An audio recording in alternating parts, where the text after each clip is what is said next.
अब wall painting, सरकारी school भवनों, आंगनबाड़ी केंद्र, हम तो कहेंगे कि आप सब लोगों को भी जा करके थोड़ा विजिट करना चाहिए। भाई कौन कौन स्कूल में तारीख चालक लगा है, कौन सा तारीख चालक लगा है, तो ये सब आप सब लोग भी देखेंगे, थोड़ा आप लोगों को भी करना चाहिए। आपके भी रिपोर्टर वहाँ होंगे तो उनको भी थोड़ा सा कहेंगे भाई सरकार से इतना डरना नहीं तो इस रास्ते लोग लूट लेंगे। तो सरकारी स्कूल में पेंटिंग के नाम पर 39 करोड़ 26 लाख रुपया का भुगतान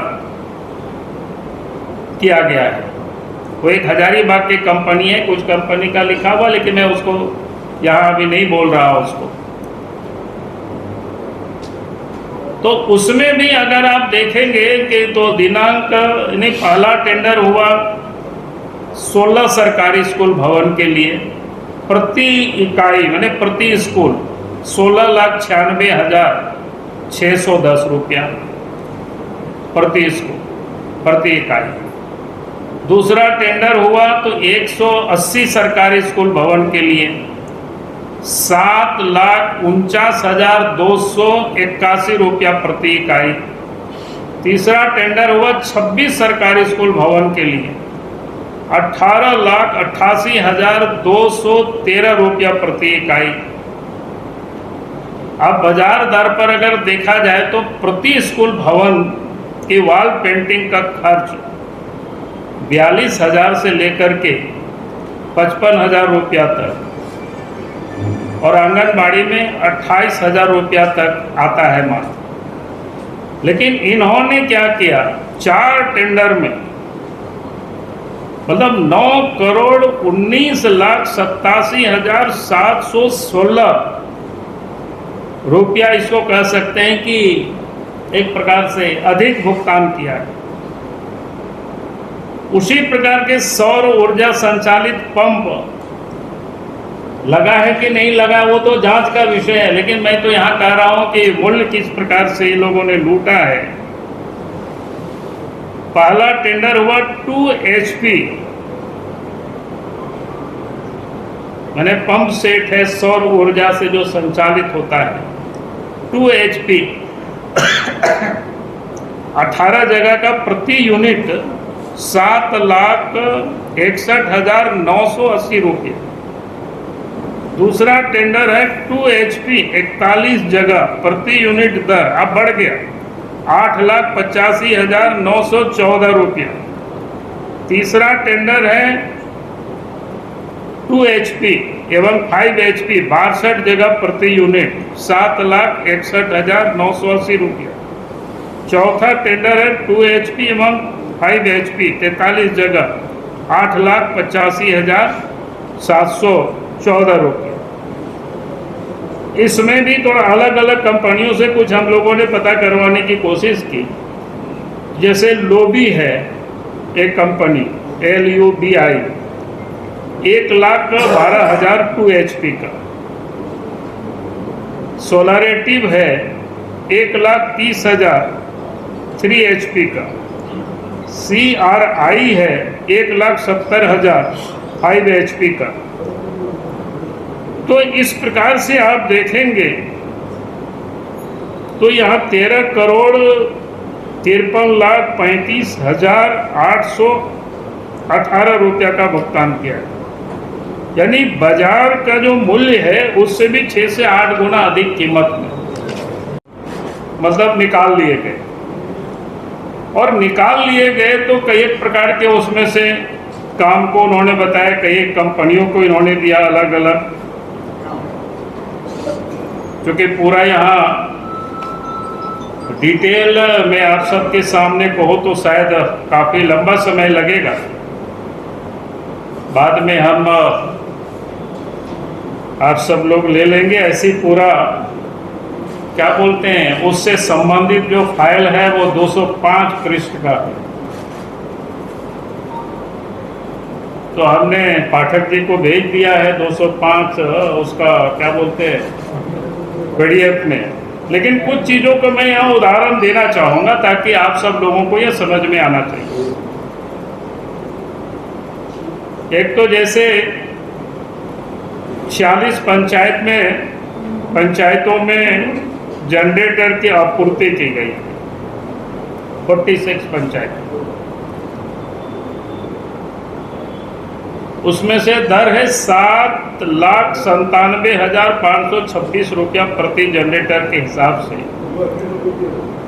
7,97,526 रुपया प्रति जनरेटर के हिसाब से ये पंचायत भवन में। उसके हिसाब से जो कुल राशि होता है 3,66,86,200 रुपया।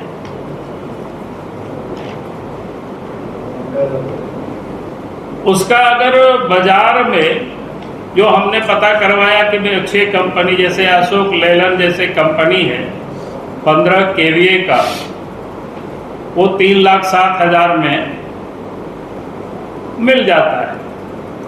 किर्लोस्कर कंपनी का 4,02,000 में मिल जाता है।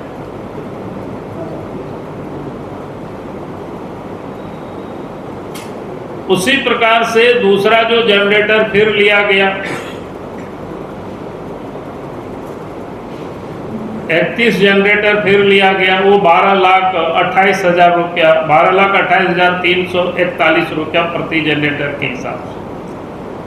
उसका कुल राशि 3,80,000 3,80,78,600 रुपया। अब ये नहीं केवीए का इसमें नहीं है, वो तो जांच होगा तब पता चलेगा। मैंने कहा कि स्कूल में पंचायत भवन में तो कोई जनरेटर ये क्या बोलते हैं बड़ा की जरूरत भी नहीं रहता है। उसमें से जो हमने कहा कि बाजार में जब कीमतों का हमने पता कराया कि अशोक लेलैंड कंपनी का, किर्लोस्कर का, उसका रेट क्या है वो मैंने आपको बताया, क्योंकि बेस्ट कंपनी जो माना जाता है। अब कौन का वहाँ लगाया है ये तो उतना वो दे नहीं रहा है, लेकिन जब जांच होगी तो सब कुछ ये पता चल जाएगा। तो कहने का अर्थ है कि इस प्रकार से पैसे की लूट हुई है, ये इसका एक छोटा सा नमूना है। उस प्रकार के फिर कई एक मैंने एजेंसी को भी दिया है, जैसे डिजिटल मैट्स खरीदा है आंगनबाड़ी 1666 आंगनबाड़ी केंद्र के लिए। डिजिटल मैट्स, जो डिजिटल मैट्स होता है ना, हम लोग योगा करते हैं, शायद बच्चों के लिए हमने देखा नहीं है, जो लिखा हुआ था डिजिटल मैट्स तो मैं वही समझता हूँ। अब इसमें से एक बड़ा इंटरेस्टिंग, हम भी इसमें से अभी नहीं समझे हैं, तो हमने कहा आप लोगों से भी कहेंगे हमको मदद करना इसमें, और भी हम भी लगाए हुए लोगों को भाई इन्होंने कैसे कैसे किया है, क्या क्या ट्रेनिंग दिया है। तो पहला टेंडर किया है, उसमें 750 बच्चों को स्किल्ड करने के लिए 25,13,000 रुपया। दूसरा टेंडर किया है 750 बच्चों के लिए, दूसरा भी टेंडर है, ये 2,64,00,000 रुपया। तीसरा टेंडर किया है 600 बच्चों के लिए 2,20,00,000। चौथा टेंडर किया है 900 बच्चों के लिए 2,79,92,000 रुपया के लिए। तो ये अगर आप पूरा देखेंगे तो आप भी चकरा जाएंगे। भाई एक तो देश के प्रधानमंत्री ने उन प्रभावित इलाका, उन क्षेत्र, वहां के लोगों के विकास के लिए, और जिस प्रकार से मनमानी तरीके से इस बीएमएफटी फंड की जो लूट हुई, और मैं समझता हूं बोकारो ही नहीं, संभवतः पूरा झारखंड में ऐसी लूट हो रही होगी। और मेरा ये मानना है इस लूट में बिना मुख्यमंत्री के शामिल हुए शायद ये संभव हो नहीं सकता। तो निश्चित रूप से इस लूट में ये मुख्यमंत्री शामिल है, मैं ऐसा मानता हूं। और इसका पर्याप्त कारण है कि कोई भी एक अफसर इतना बेखौफ होकर के और इस प्रकार की घोटाला कर रहे हैं, इस प्रकार की लूट कर रहे हैं, तो इतना बड़ा घोटाला और इतनी बड़ी लूट बिना राज्य के मुख्यमंत्री के सहमति से संभव ये नहीं हो सकता है। तो इसलिए मैं कहता हूं कि भैया जो अधिकारी और मुख्यमंत्री ये सब मिली भगत से ही ये काम हुआ है।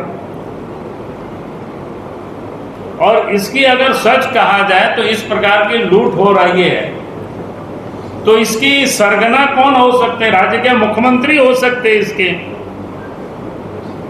और इतनी बड़ी पैसा की जब लूट होती है तो निश्चित रूप से ये सीएम की तिजोरी तक ये पैसा गया होगा, क्योंकि उनके बिना संरक्षण के इतनी बड़ी लूट ये कैसे संभव हो सकता है?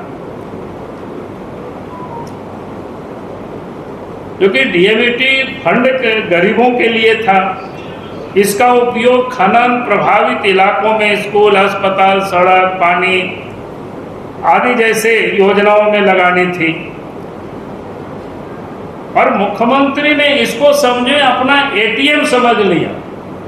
ये डीएमएफटी फंड को एटीएम की तरह यूज किया और अफसरों को एटीएम क्या बोलते हैं, पैसा निकालने के लिए लगाया इसको, यही आप कह सकते हो।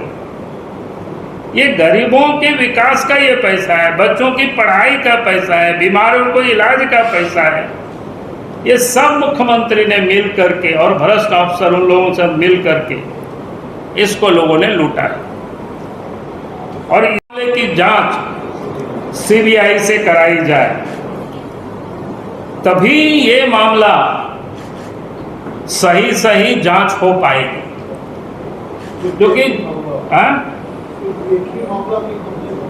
नहीं, पहले तो वहीं से जांच शुरू होगी, तो वहां जब जांच पूरी होगी तो फिर बाकी भी जांच होगी, इसका मतलब बाकी जगहों पर भी। लेकिन मैंने वहां का पहले कहा कि जहां से गड़बड़ हुई है जांच वहीं से शुरू होता है। क्योंकि राज्य की कोई भी एजेंसी इसको जांच नहीं कर सकती है। जिस राज्य, जिस गड़बड़ी में, जिस घोटाला में जहां सरकार इन्वॉल्व हो, तो वहां आप कैसे उम्मीद कर सकते हैं कि उनके बाकी एसीबी या कोई अफसर जांच कर लेगा और उसमें से दोषी के ऊपर कार्रवाई कर सकते हैं? तो ये संभव ही नहीं हो सकता है। और इसीलिए हमने कहा कि भाई इस जांच को सीबीआई से करानी चाहिए। अगर वास्तव में राज्य सरकार अपने आप को मुख्यमंत्री इसमें कहीं इन्वॉल्व नहीं है, दोषी नहीं है, तो पूरे मामले की जांच सीबीआई को सुपुर्द कर देनी चाहिए। और नहीं तो भारतीय जनता पार्टी इस घोटाला के विरोध में लड़ाई हम लड़ेंगे, सदन में भी और सड़क पर भी। और इस मामले को हम जांच कराएंगे, क्योंकि मामला डीएमएफटी फंड का है, ये कानून के तहत हुआ है और उसमें ये प्रावधान भी किया हुआ है, केंद्र सरकार भी इसको जांच कर सकती है विभाग को। ऑडिट होता है। अब ऑडिट जब होगी तो ऑडिट होगी, मैं तो जांच की कह रहा हूं, ऑडिट भी होना चाहिए। लेकिन मैंने इस समय ये कह रहा हूं कि सीबीआई से जांच होनी चाहिए। मैंने सरकार से डिमांड की है, अगर वास्तव में, नहीं तो मेरा आरोप है कि इस घोटाला में अफसर और डीसी के साथ साथ मुख्यमंत्री भी उसमें इन्वॉल्व है, उनके संरक्षण में, उनके जानकारी में पूरे लूट हुई है, ये मेरा साफ साफ कहना है। और हमें जो जानकारी मिली है कि जिन लोगों ने सूचना के अधिकार के तहत मांगा, प्रेस के लोग भी है, कल कोई मधुकर नाम करके व्यक्ति हमको टेलीफोन किया था, बोला कि नहीं सर, हम लोगों को धमकी दिया जाता है। तो मैं सरकार से कहूँगा कि किसी को भी अगर धमकी देने की काम करेंगे तो पार्टी पूरी तरह से उन लोगों के साथ खड़ी है जो लोग अन्याय के खिलाफ लड़ने के लिए जो लोग आगे आ रहे हैं। डीसी कौन थे यहाँ का नाम? डीसी कौन? जाधव थे भाई। विजया यादव। क्या यादव? बीजेपी के विजया यादव ने। विजया यादव। बीजेपी क्या इस मामले को लेकर के अदालत की शरण में भी जाने का सोच सकती है? नहीं, मैं अदालत की अभी नहीं सोच रहा हूँ। अभी तो मैं सड़क पर ही लड़ने की और जो जांच की जो प्रोसेस है मैं उसी के बारे में मैं अभी सोच रहा हूँ।